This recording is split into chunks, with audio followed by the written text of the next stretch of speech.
최혜병 특검이 수사기간 150일간 윤석열, 임성근 등 33명을 기소하고 마무리했습니다.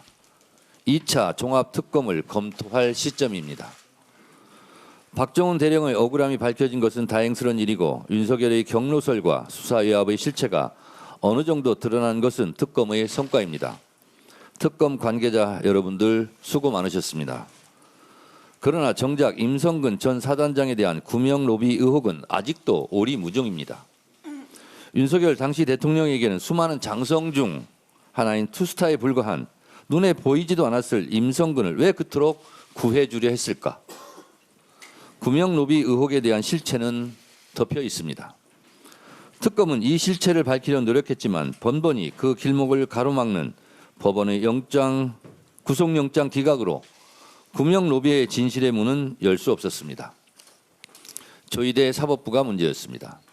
최혜병 특검이 신청한 구속영장 10건 중 임성근을 제외한 최혜병 특검이 신청한 구속영장 10건 중 임성근을 제외한 9건을 모두 기각해 버림으로써 90% 영장 기각률을 기록했습니다.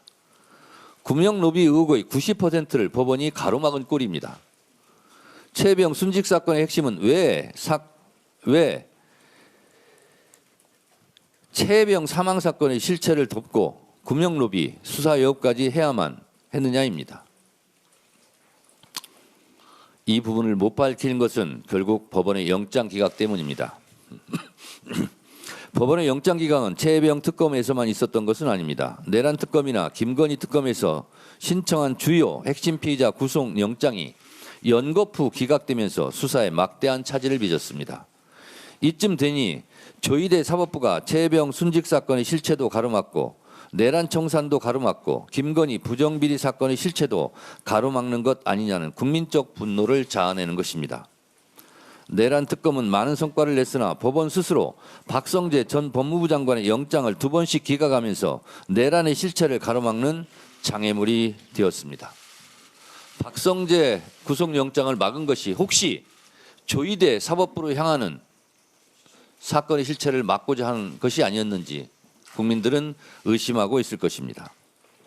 내란 특검은 노상원 수첩에 대한 수사, 외환 유치에 대한 수사는 너무도 미진하고 이와 관련해 유추해 볼 수 있는 내란은 누구로부터 시작되었는가? 노상원 수첩의 수많은 수거 대상은 누구에 의해 작성되었는가?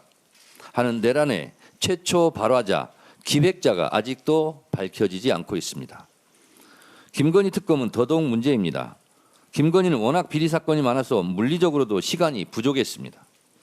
최혜병 특검은 구명 로비 의혹을 못 밝히고 끝났고 내란 특검은 2주 후에 김건희 특검도 이달 안에 기간이 종료됩니다. 3대 특검이